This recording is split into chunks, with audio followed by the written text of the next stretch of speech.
Untuk itu kami akan panggilkan pembicara kedua kita, narasumber kedua kita, yaitu Profesor Dr. Herku Tanto, spesialis forensik medico legal konsultan, SH LLM FHCLM. Beliau sebagai guru besar tetap ilmu kedokteran forensik dan medico legal di FKUI, pernah menjabat sebagai anggota dari Konsil Kedokteran Indonesia, Majelis Kehormatan Disiplin Kedokteran Indonesia, dan Komite Keselamatan Pasien di Kemenkes, serta sangat aktif di Perhimpunan Rumah Sakit Indonesia. Dan beliau juga sebagai anggota di Subkomite Disiplin, Prof, Etik dan Disiplin Komite Medik RSCM, sebagai bentuk review atau peningkatan monitoring evaluasi pelayanan kedokteran di Indonesia. Kami persilakan Profesor Herku Tanto untuk menyampaikan materi tentang audit medik dalam meningkatkan kualitas layanan kesehatan. Kami persilakan, Prof. Terima kasih Bapak Moderator, Dr. Ade Firmansyah, Prof. Budi Sampurna, dan Dr. Sari Syafadina Siregar. Assalamualaikum warahmatullahi wabarakatuh. Salam sejahtera untuk kita semua. Salam sejawat untuk para teman-teman di IDI. Profesor Budi Sampurna tadi sudah menyampaikan gambaran tentang malpraktek. Dan bagaimana juga kita melakukan upaya-upaya untuk ke arah pencegahan dan penanganannya. Saya akan melanjutkan apa yang disampaikan oleh Prof. Budi Sampurna, yaitu bagaimana kira-kira kita tidak sampai terjerumus ke dalam kasus-kasus praktek kedokteran. Para sejawat sekalian, suatu kasus malpraktek, katakan demikian, dan kemudian apalagi bila memasuki ranah hukum, baik perdata maupun pidana, maka untuk sampai dengan ditimpakan sanksi kepada kita sebagai dokter, tentunya kalau terbukti adanya suatu kesalahan. Dan kesalahan itu akan dilihat dari adanya hubungan antara perbuatan seorang dokter yang mengakibatkan kecederaan pada pasiennya. Di dalam tindakan kita sehari-hari, antara risiko tindakan medis dan kecelakaan yang seharusnya itu bisa dicegah, menurut istilahnya Prof. Budi adalah preventable adverse event, itu sebenarnya itu adalah hal-hal yang sangat tipis dan harus dibuktikan. Nah, kita harus mencari upaya bagaimana supaya itu semua tidak terjadi.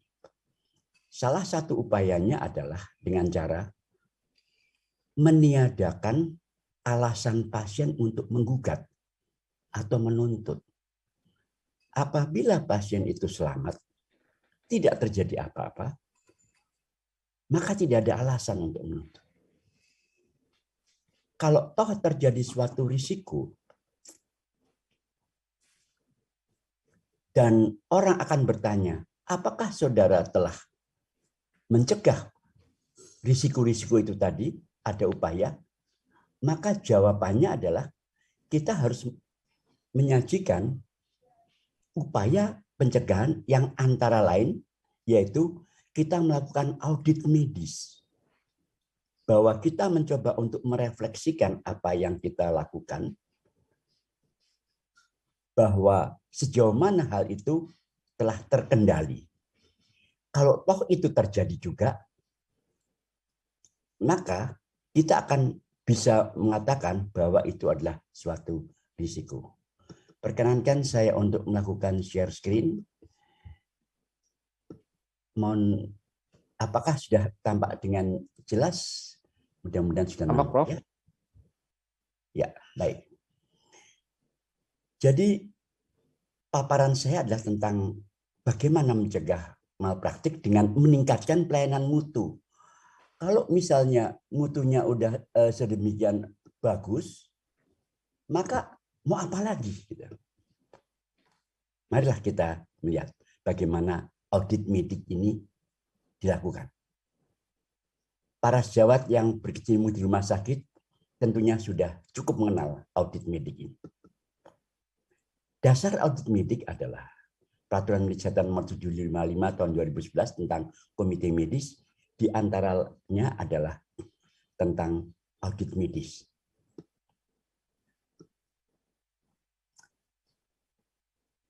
Tujuan dari suatu audit medis adalah tercapainya pelayanan medis prima, khususnya di rumah sakit.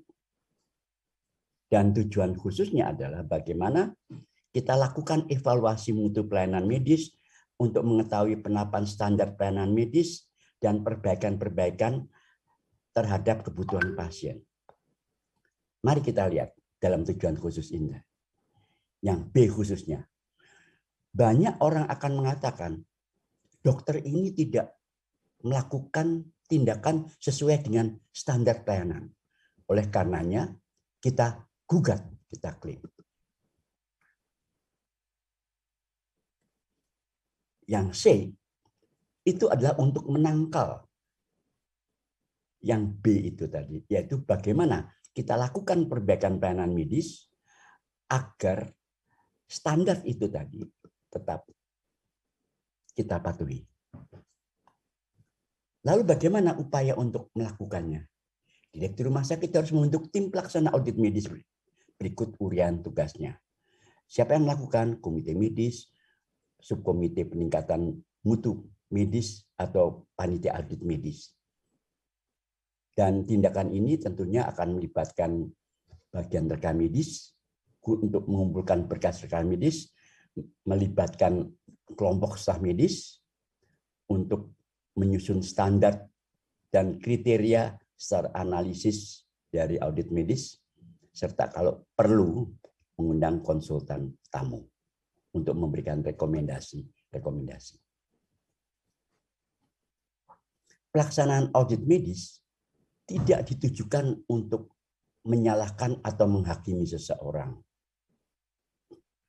Seperti halnya dengan audit finansial, tujuan audit itu adalah untuk melihat apakah ada kesenjangan antara yang seharusnya dan kenyataannya.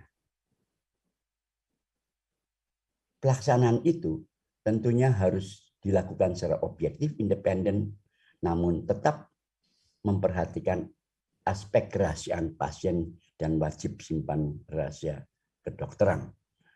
Dan pelaksanaan hasil audit medis ini dilakukan oleh kelompok staf medis terkait mereka-mereka yang memiliki kompetensi di bidang itu.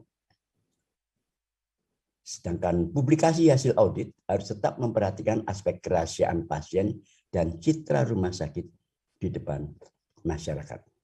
Itu adalah seninya bagian humas. Lalu bagaimana pelaksanaan audit medis ini? Kita lihat bagannya itu tidak terlalu kompleks. Yang pertama adalah bagaimana kita menyiapkan audit, dalam arti kata juga topik apa yang akan kita audit, kemudian kita susun pedoman, kemudian kita ukur kinerjanya, kemudian membuat perbaikan dan mempertahankan perbaikan itu.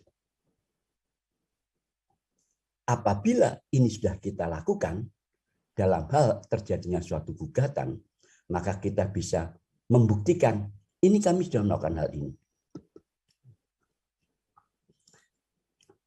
Alur kegiatan audit itu bisa kita lihat di dalam 4 tahap. Yang pertama adalah kita membuat alat ukur, termasuk pemilihan topik audit dan menyusun pedoman. Kemudian kita lakukan pengukuran, mengumpulkan data dan melaporkan data. Siapa yang melakukan? Itu adalah para mitra bestari. Mitra bestari akan berperan untuk melakukan analisis penyimpangan, kemudian analisis angka-angka, dan analisis data-data kekurangan. Dan akhirnya adalah dilakukan tindakan dan pelaporan, yaitu apa? tindakan selanjutnya, dan bagaimana ringkasan audit itu. Pelaksana audit medis itu apa perannya masing-masing? Kalau kita lihat komite medis atau komite klinis atau komite audit medis, itu adalah memilih topik dan rekomendasi serta tindak lanjut. Jadi ujung dan ujungnya, ujung awal dan ujung akhir. Panitia atau panitia audit medis, khususnya panitia ad hoc, itu menyusun pedoman auditnya dan kemudian menganalisis penyimpangan-penyimpangan atau perkecualian. Sedangkan asisten panitia audit medis itu adalah mengumpulkan data dan melaporkan data. Kita lihat di sini. Bagaimana kita lihat yang sebelah kiri atas, itu kita mulai. Kita lakukan dalam audit medis ini, kita lakukan analisis dengan dibantu oleh asisten audit medis, medical record-nya, dan akhirnya tindak lanjutnya adalah biarlah para klinisi ini sendiri. Mereka akan menyanyikan apa yang terjadi di dalam pelayanan medisnya. Diharapkan akan terjadi perbaikan-perbaikan. Mari kita ikuti yang pertama dahulu, pemilihan topik. Yang pertama adalah kita mengidentifikasikan topik audit, pilih prioritas topik audit, dan kita lihat kemudian untuk menyusun rincian audit. Sebagai contoh adalah misalnya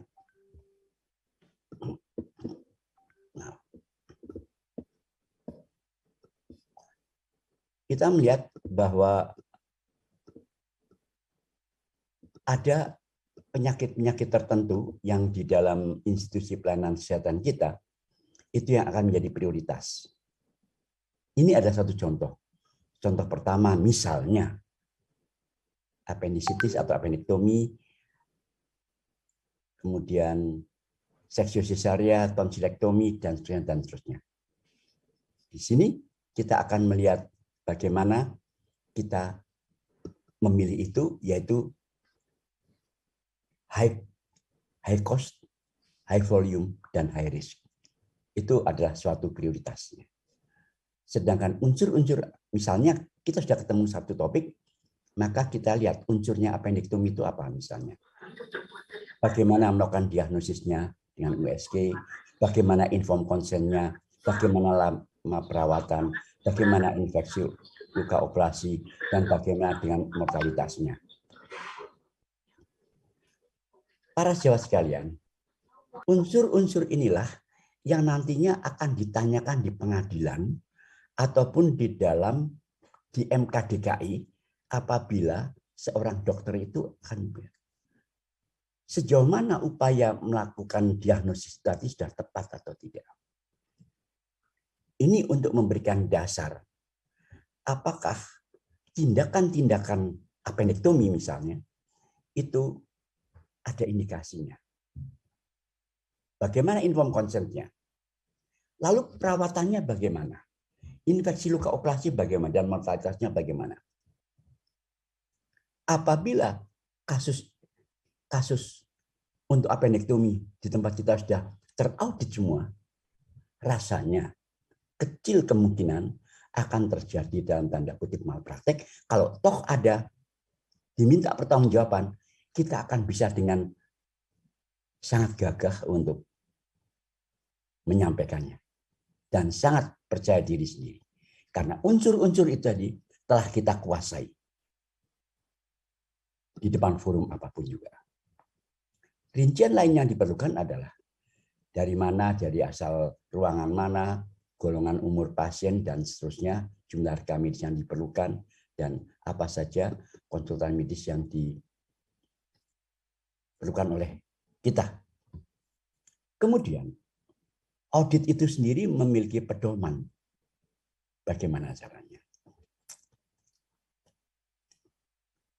Panitia ad hoc itu menyusun kriteria yang akan menjadi pedoman audit, dan ini akan lebih spesifik, misalnya untuk topik yang sedang kita audit.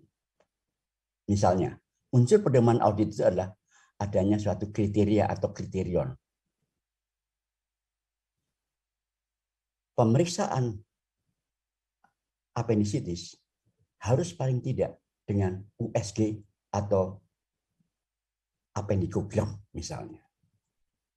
Dan apa standar-standar untuk melakukan itu semua? Kemudian, jangan lupa kita melakukan adanya eksepsi-eksepsi. Misalnya, kalau posisi apendis itu tadi retrosekal atau dia pada anak-anak, itu akan bisa berbeda kita lakukan. Dan bagaimana petunjuk pengumpulan data itu juga masih masuk di dalam pedoman audit.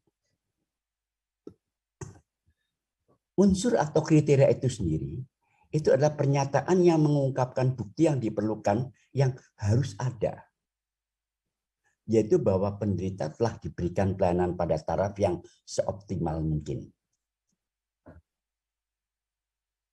Ini adalah suatu unsur yang merupakan bukti paling objektif dari diagnosis pengobatan, peristiwa, maksudnya itu reaksi penderita, dan bagaimana peristiwa yang ada kaitannya dengan penyakit atau kondisi yang berhubungan dengan judul audit medik. Dalam hal ini misalnya kita adalah apendektomi. Seperti saya katakan tadi, untuk menyatakan seorang dokter bersalah, harus ada hubungan kausalitas. Dan di dalam kausalitas itu akan menukik langsung kepada teknis, hal-hal yang bersifat teknis medis. Inilah yang kita kuasai. Dan apabila kita sudah melakukan audit medis, maka dari awal kita sudah sangat menguasai berbagai macam unsur-unsur teknis.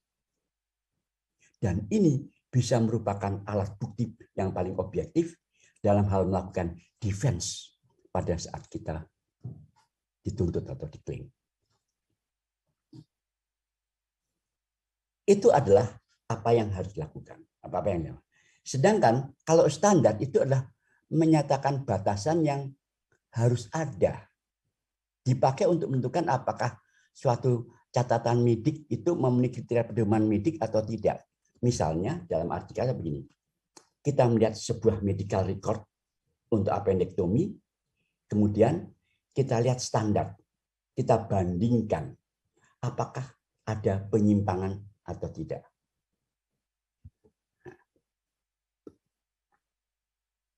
Perkecualian. Ini sangat penting untuk melakukan interpretasi dari temuan-temuan.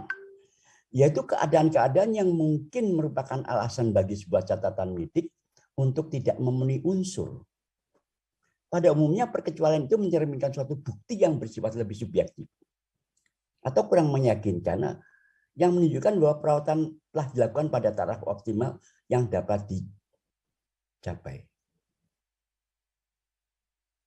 Apa gunanya masalah perkecualian ini?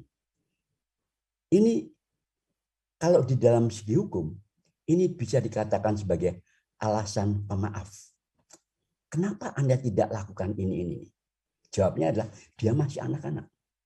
Atau ini adalah retrosekal atau apa posisinya.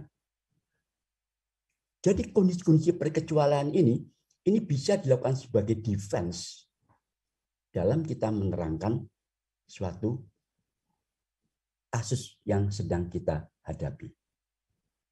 Misalnya adalah untuk menerangkan kenapa tidak terpenuhinya satu hal yang seharusnya kita lakukan. Itulah yang dikatakan sebagai suatu eksepsi.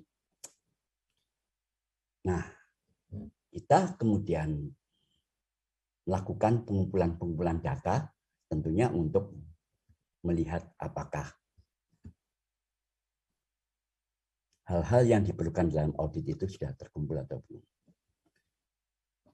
Para sejawat sekalian, Jadi di dalam pedoman audit medis ini kita lihat yang harus kita siapkan. Pertama, unsur-unsur apa saja yang diperlukan untuk topik tersebut, standarnya, dan perkecualiannya. Saya langsung mengambil contoh ini adalah audit medis. Dalam unsur-unsur, kita harus mengetahui apa dasar dan justifikasi diagnosis yang ujung-ujungnya adalah ke arah indikasi medik untuk melakukan tindakan itu. Termasuk juga apa yang perlu dilakukan. Jadi justifikasi pembedahan, justifikasi tindakan ini, justifikasi untuk melakukan rawat inap. Dan kemudian hasil perawatan apa saja yang diharapkan pada saat keluar rumah sakit, rawat inap, dan kemudian kematian. Komplikasi-komplikasi apa saja yang harus kita perhitungkan bisa terjadi, dan sebagainya. Jadi unsur-unsur ini ketika kita menguasai dan kita menghadapi suatu kasus, maka tentunya kita akan sangat kuat. Untuk mengatakan apakah kita telah melakukan suatu dengan yang benar atau tidak, tentunya harus ada patokannya, yaitu standar. Ini terjadi atau tidak. Kalau tidak, maka harus ada satu kolom lagi yang harus kita persiapkan, yang merupakan pengecualian. Yaitu sebab-sebab atau keadaannya secara klinis beralasan atau dapat menerangkan ada atau tidak adanya unsur dalam catatan medik. Kenapa ini kok tidak bisa tercapai? Nah, bisa ada perjuangan, kemudian ada hal tertentu tidak ada perjuangan, dan bagaimana prevensinya. Para sejawat sekalian, dengan pola semacam ini, maka kita seolah-olah apabila kita mengandaikan ini suatu medan pertempuran, kita sudah memiliki overview kemana kita akan melakukan satu manuver. Tentunya kita bertanggung jawab. Dari pedoman inilah, maka seperti yang dikatakan Prof. Budi tadi, kita mengetahui ini adverse event yang preventable atau non-preventable.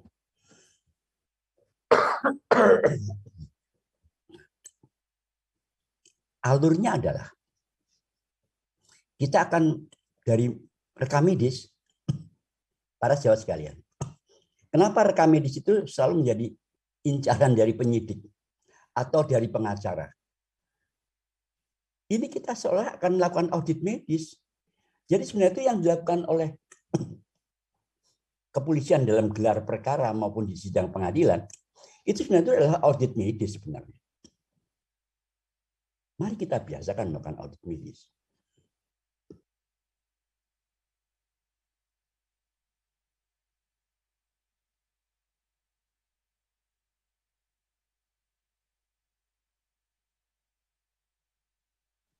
Mohon maaf. Jadi si medical record itu tadi akan dibandingkan dengan pedoman SOP. Memenuhi atau tidak. Orang awam akan mengatakan kalau nggak sesuai dengan pedoman, salah. Akibatnya apa? Tanggung jawab secara hukum, ganti rugi atau pidana. Padahal ada beberapa tahap tertentu. Misalnya, memenuhi unsur atau tidak. Ya, memenuhi kriteria dan terusnya. Dan kemudian, apakah ada perkecualian atau tidak. Jadi ini bagaimana? Caranya adalah untuk melihat apakah tindakan kita itu sudah benar secara hukum. Dan kalau misalnya tidak, jawabannya, maka apakah ada perkecualian atau tidak? Itu adalah penyimpangan yang dibenarkan. Ataukah ada komplikasi? Lalu apa tindakan-tindakan kita ketika si peristiwa perkecualian itu terjadi? Disitulah kita bisa melakukan defense yang baik. Kita bisa menggunakan teknik-teknik yang kita lakukan di dalam audit medis ini di dalam sidang pengadilan. Jadi ada tugas peer review. Kalau tugas peer atau mitra bestari di dalam audit medik itu adalah untuk melihat ini sebenarnya harus begini, harus begitu. Orang yang netral, maka di dalam sidang pengadilan itu adalah seorang ahli atau saksi. Kita undang ahli ini, ahli itu sesuai dengan bidangnya, memberikan keterangan pada hakim. Dan mereka melakukan analisis adanya penyimpangan. Ini menyimpang atau tidak? Begitu juga dengan di depan pengadilan. Nah, kalau ada penyimpangan misalnya, ini penyimpangan ini defensible atau tidak? Justifiable atau tidak? Ini ujungnya akan berkaitan dengan masalah tanggung jawab. Dan kita tentunya melihat adanya perkecualian yang belum dituliskan. Artinya adalah kita belum memikirkan adanya suatu eksepsi-eksepsi. Dalam hal apa? Result atau hasil dari tindakan kita itu tidak terpenuhi.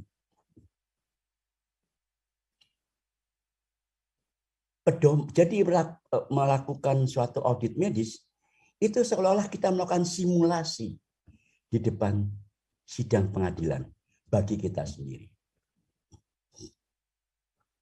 Kemudian di dalam pedoman audit itu ada alasan perkecualian yang misalnya tidak bisa dicantumkan. Misalnya perkecualian yang dilupakan, perkecualian yang jarang, perkecualian yang rumit, atau perkecualian keadaan ya bagi orang awam sendiri tidak bisa menerima. Kemudian kekeliruan pengambilan data, faktor pasien yang menghalangi dipenuhinya kriteria suatu unsur, adanya perkecualian lain yang dapat diterima. Dalam hal ini misalnya adalah bagaimana si faktor-faktor pasien itu juga menghalangi kesuksesan tindakan-tindakan kita.